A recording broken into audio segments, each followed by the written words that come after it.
Hi, how was your week? So today is the last Facebook Live about pronunciation. If you remember this month, we've been talking about different aspects of pronunciation. The first week, we learned how we learn new sounds. And on the second and third weeks, I talked about typical sounds that create some problems to people who are learning Spanish. We talked about the vowels and some of the consonants. And today I will give some tips to improve listening and pronunciation. Because, as I told you the first week, how we learn new sounds, the first step to be able to pronounce a new sound is to be able to listen to it, to be able to recognize that new sound. So, how do we do that? First, which new sounds has Spanish compared to your own language.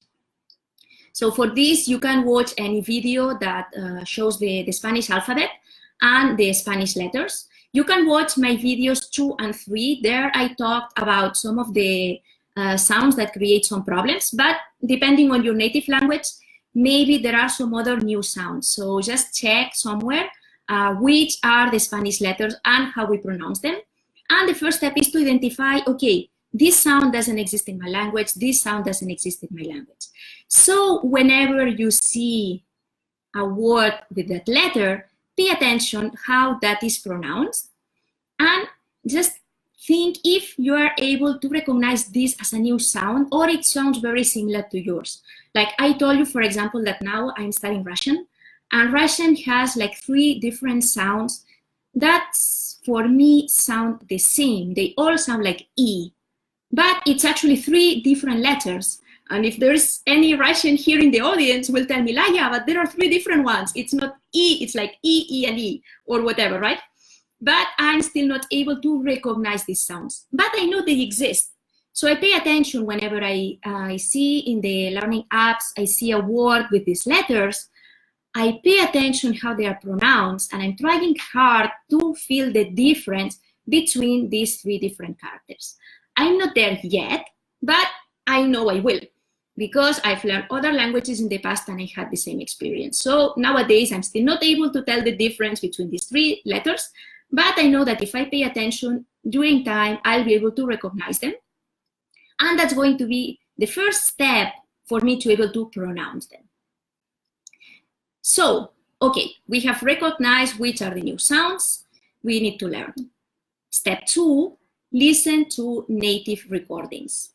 This nowadays is quite easy because a lot of learning apps, they have audios.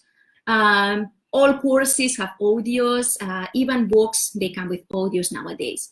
So you can start with only words, like for example, Duolingo, if you are using Duolingo. Every time it shows a word or a sentence, it pronounces. And you can also listen like slowing down in some of the exercises. So that allows you to start listening word by word. So pay attention how it's written, which are the letters in that word, and how it's pronounced. That's the first step to start recognizing all these new sounds. Then once you start listening to full sentences or full videos or audiobooks, pay attention to what you do understand. Because when we're learning a new language, we tend to pay attention to what we don't understand. Like for example, the first time I watched a video in Malay.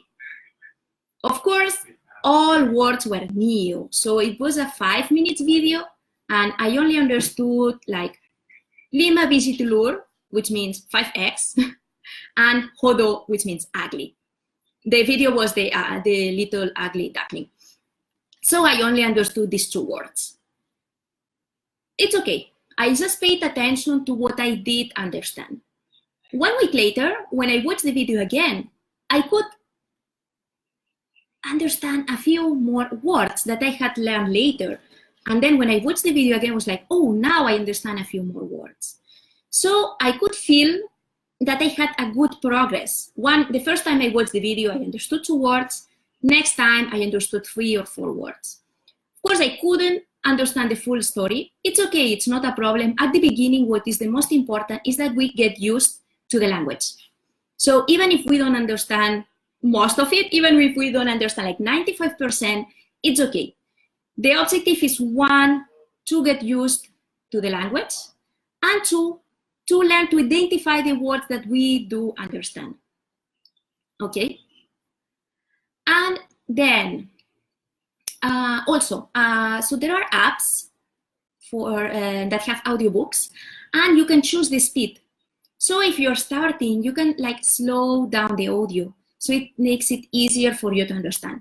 It doesn't sound natural, of course. Yeah, we native, we don't speak that slow, but it's a good way to start recognizing the sounds. And if you're reading at the same time, you have the time to listen and to read the word.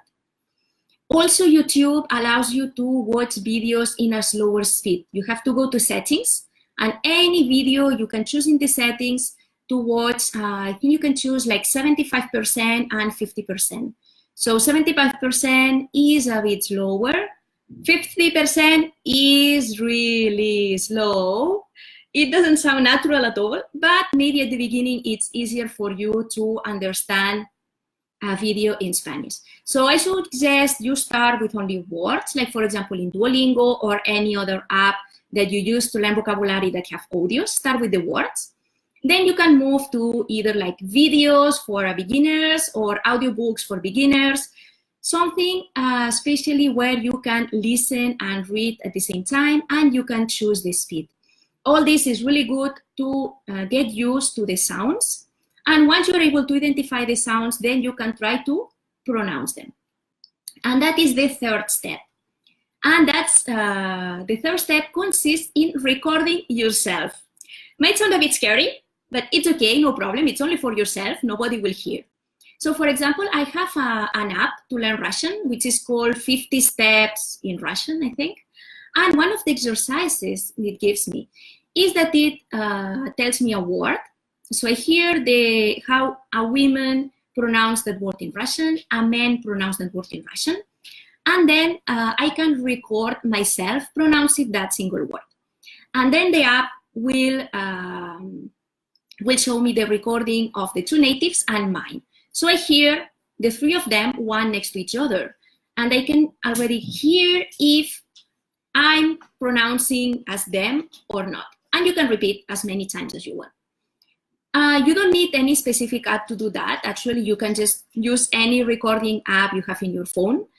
If you're starting, just start with words. For example, you listen to a word in Duolingo, how it's pronounced in Spanish. You record yourself in any recording app, and then you listen again to the recording in Duolingo and your recording.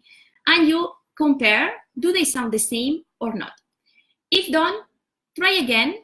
Once, twice. Don't try 10 times in one day. Once, twice, it's okay if you don't get it. Try again tomorrow. It's more a matter of long-term practice. And also, if you're using like some recording app in your phone, if you want, you can keep the recordings and then listen to it a few months later, and you see how you have improved. Sounds funny? I don't know. For me, I know. At the beginning, it's really weird to hear your own voice. So